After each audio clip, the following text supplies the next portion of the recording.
Good morning, Wildcats.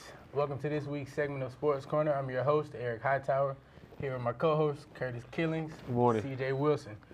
Got an interesting show prepared for you guys today. You know, the worldwide of sports, college football, BCS standings, guys. We got the top 5 developing.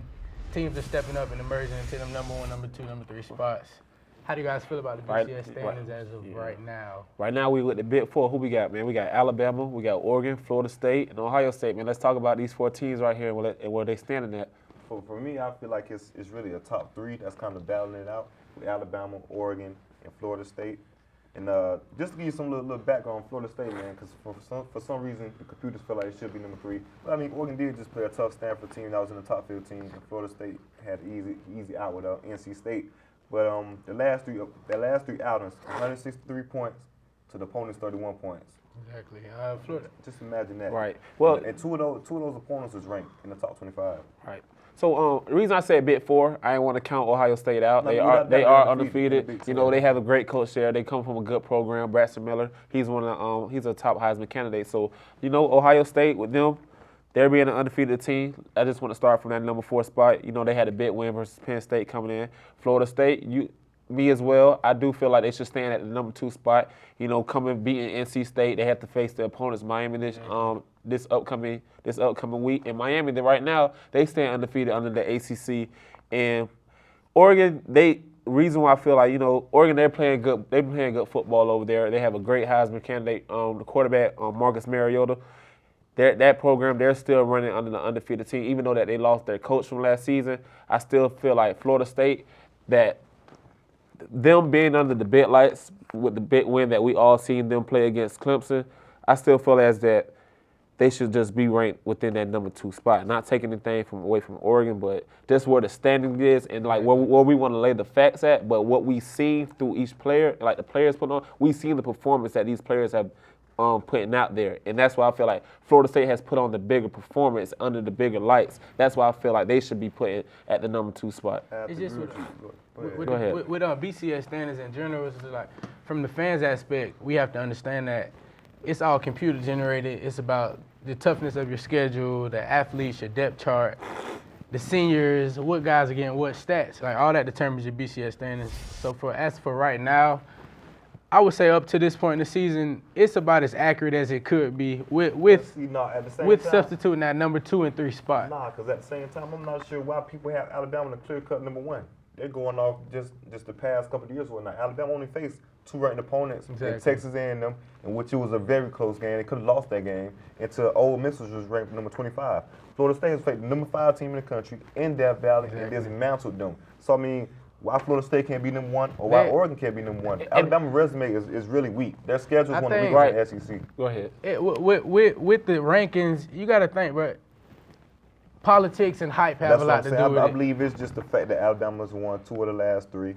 Exactly. 3 of the last 4, so they feel like, hey, they should be. I don't think they've done enough negative to be taken from that spot. But at the same time, the same amount of points Alabama was putting up in the points against, Florida State is having the same outcome, just better. I mean, Florida State haven't had a close contest yet this season. So we just having a tough time right now. Just putting like what you were saying, like with the BCS being like generated through computers and I'm saying that, you know, it just be like coming from like the performance and like players and stuff like that. Maybe it just from Florida State's, it's just I believe how they schedule started. Like I don't know if they had like a tough schedule like the first 3 games that they played. I think these teams like they're coming from this. People put so much in the Florida State schedule. Alabama's schedule is similar. Exactly. It's exactly the same in the Florida State schedule. But Florida State's getting the back. division from the SEC. But they haven't played anybody in the SEC. They don't play. And that's what, I'm sorry, the coach of LSU, man, Les Miles. He said it in the SEC media day.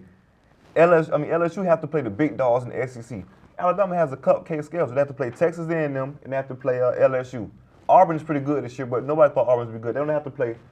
Alabama don't have to play the Floridas, the South Carolinas, the Georgias. The LSU, they play in Florida this year. They play Georgia this year. They play in the Texas A&M. They play at Alabama. Which are ranked teams, correct? They're ranked teams in the SEC. But once again, Miami, they didn't come in ranked. from last season, but they are an undefeated team. So where would that place them now if they so happen to beat Florida State? Will that push them into the Big Four?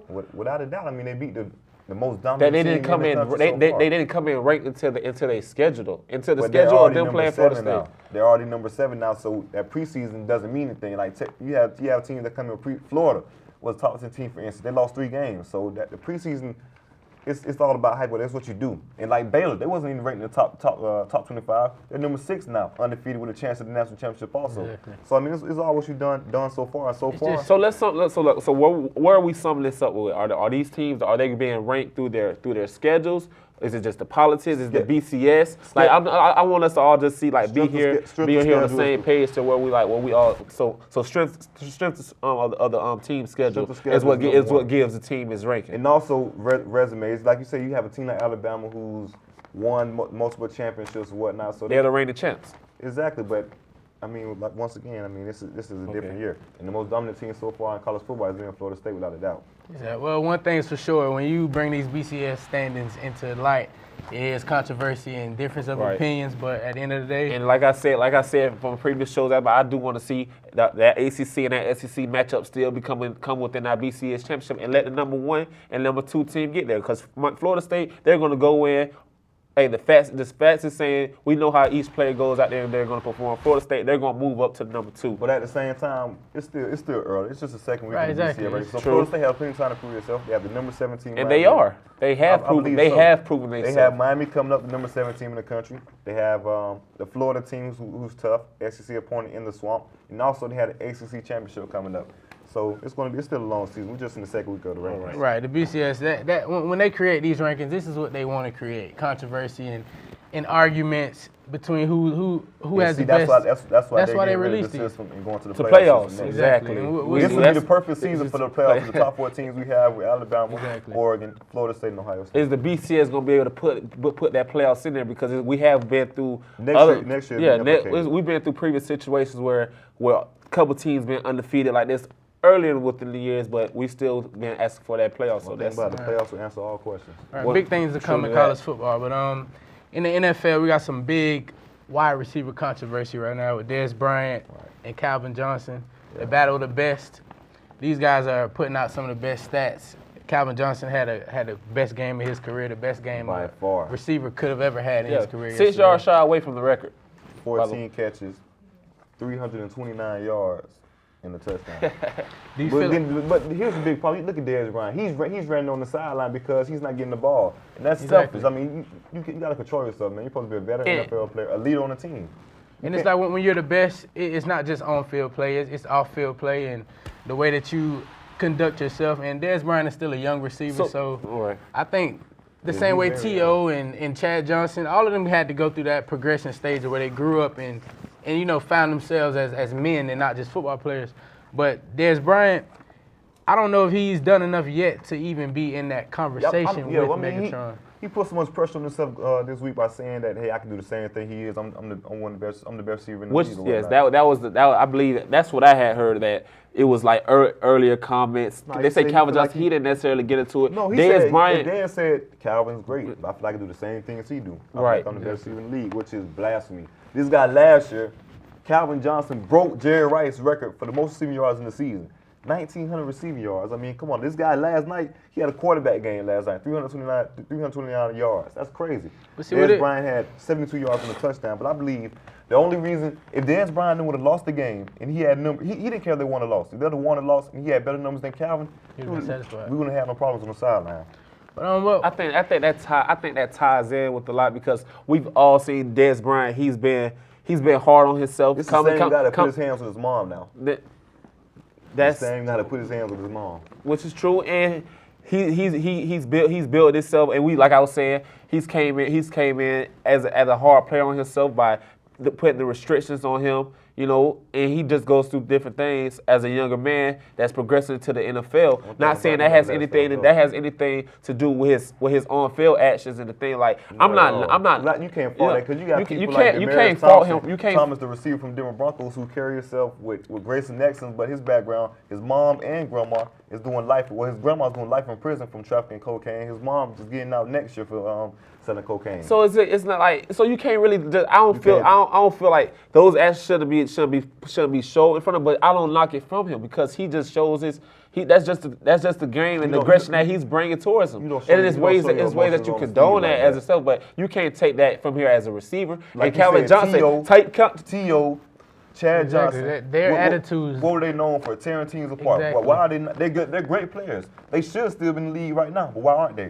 Right, because the NFL's a business. And Dez Bryant, he's one of our great receivers, right? Those are two of the greatest, and they're not in the league. As of right now, though, Dez Bryant is one of our greatest receivers. Correct, that's understood. But you cannot have those type of attitudes transpiring through a whole team because that one person, one cancer to a team is cancer to the entire team. And he wasn't just the only cancer. Jason Witten, he was trying to calm him down. He calmed down, but he didn't calm him. It happens. It's part of the game. Jason Witten, if you go back to the club, he's yelling back at him as well. Because he's the team captain, he's supposed to control his team. He's trying to calm the cancer down. Listen, this is how it's supposed to be run in Cowboy Nation. Right, you're young, calm down. Exactly. Jason Witten is a wily veteran who's it the captain of the team. It was a lot of emotions built on that whole offensive side of the ball, and it came from Dez Bryant, and maybe that fire need to be given towards the offense. It may have been a spark. Nah, I wouldn't call it a spark. They still lost the game. When Dez Bryant his post game comment said, "People who have a problem with me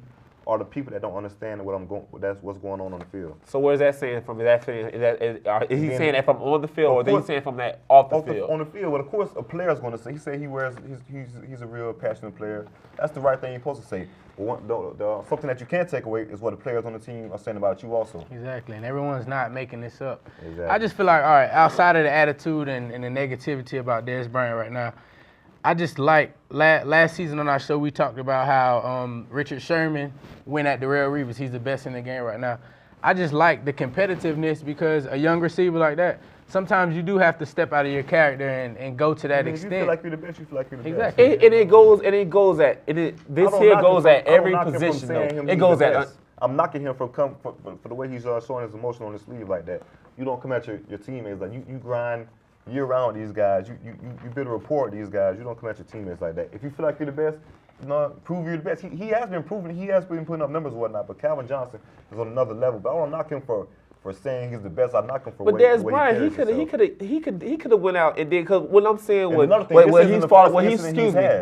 he's falling out under this category as one of the best receivers, he could have went out and put 300 yards on any other defense. Yes, he can. He hasn't done nothing like that. Just as we rate our quarterbacks and our receivers, when we're talking about Richard and Revis, we do the same thing with Brady going out there throwing versus Peyton Manning. Why can't Dez Bryant go out there and compete with Calvin Johnson? Dez Bryant we know that he's not Megatron. Obviously, the numbers is showing, but he has the ability to go on any other defense and put up those numbers. And he just brought. The only thing that he brought was his motions and that.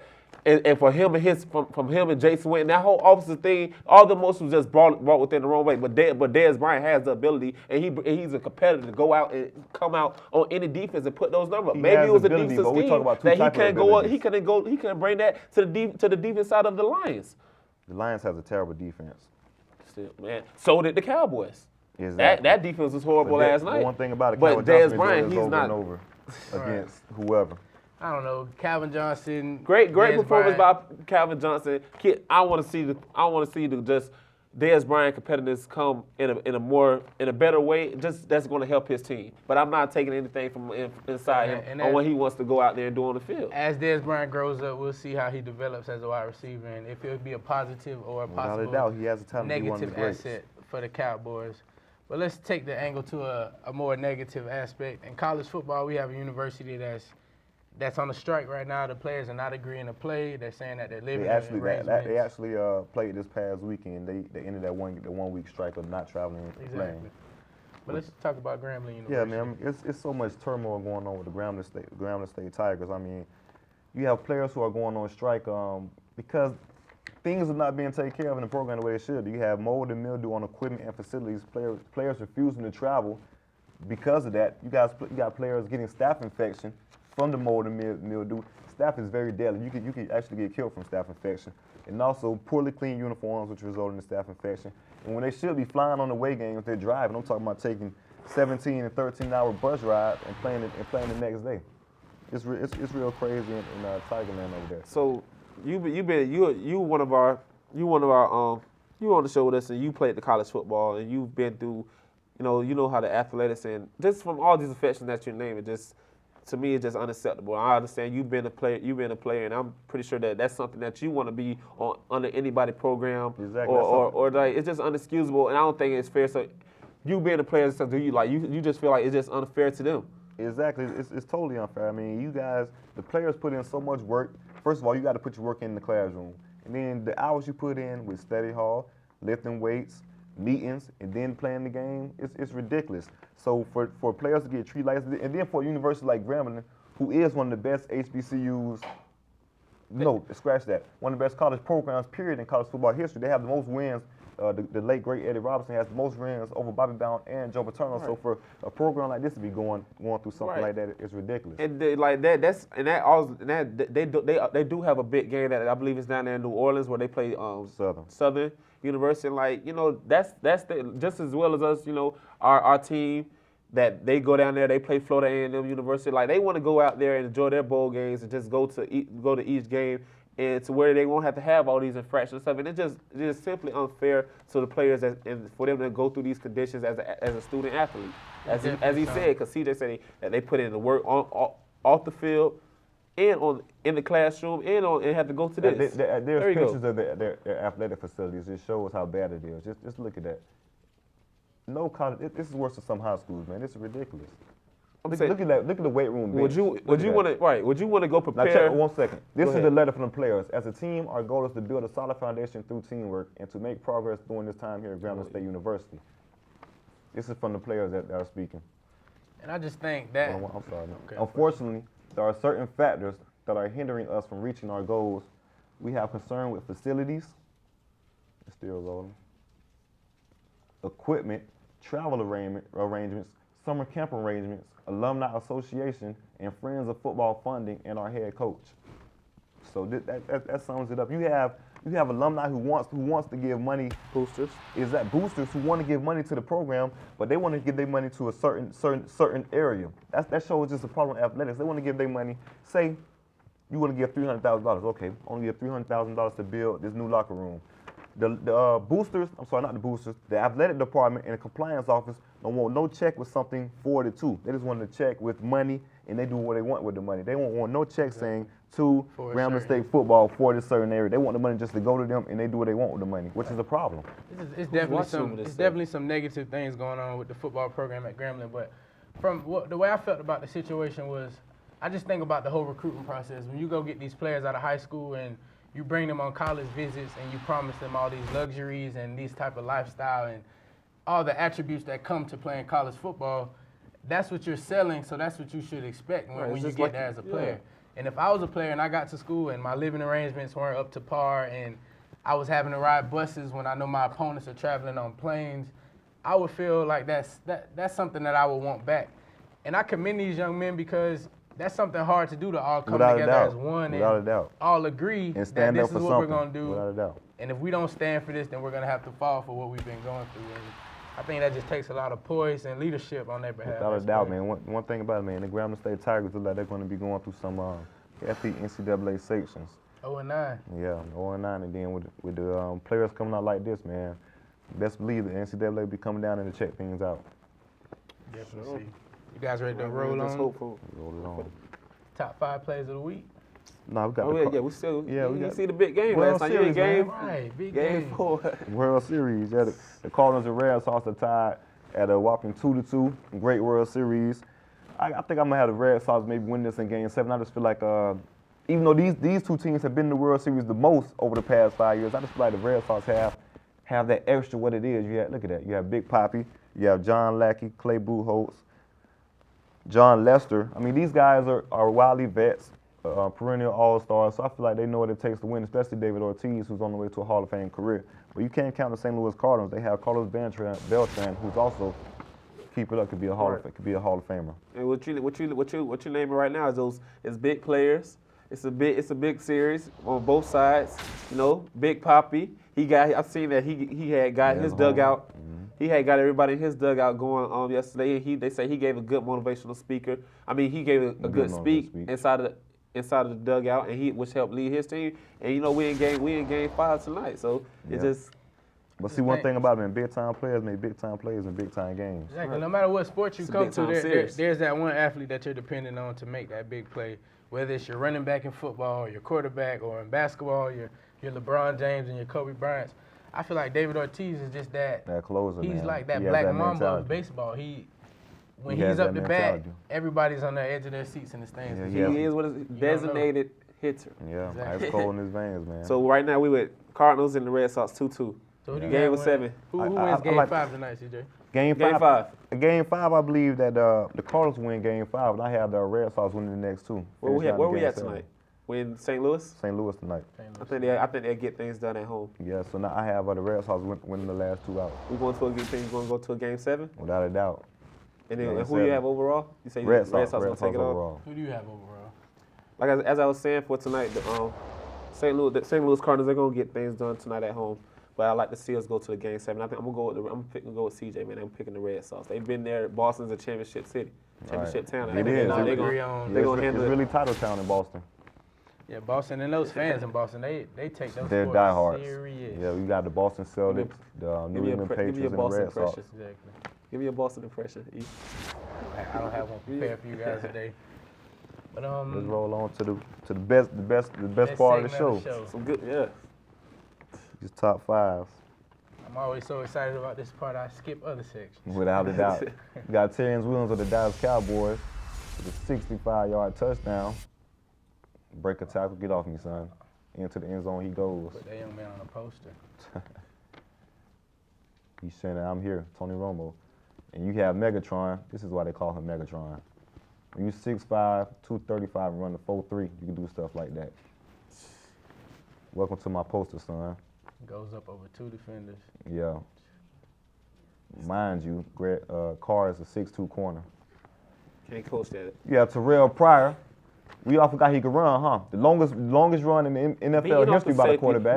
Neither one of these two guys are slow or run. Who is that? Gay Ryan coming Clark, on? Neither one of Will them. Gay. He just leads them. 93-yard touchdown. When you have a long stride, they forgot he ran a 4.4 coming out. Man, that guy looks like a zebra. out Yeah, there, right? gazelle.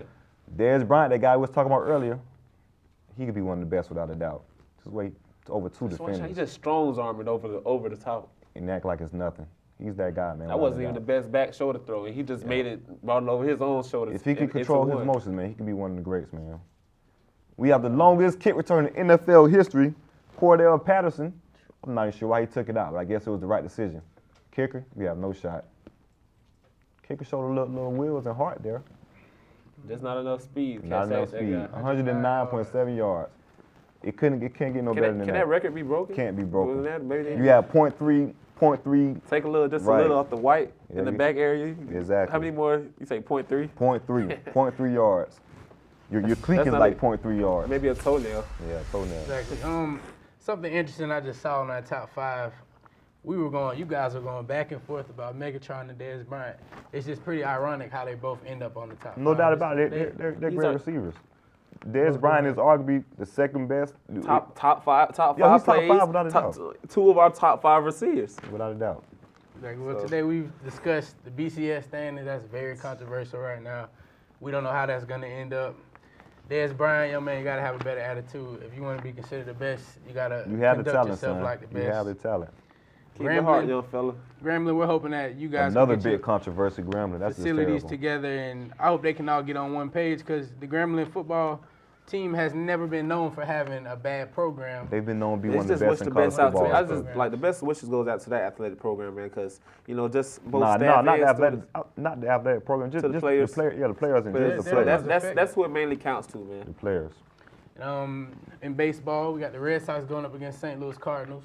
We'll see Epic how battle. that ends up. Game 7. America's game. We had the top 5 plays of the week. And that about wraps today's segment up. I hope you enjoyed the sports that we brought forth to you guys today.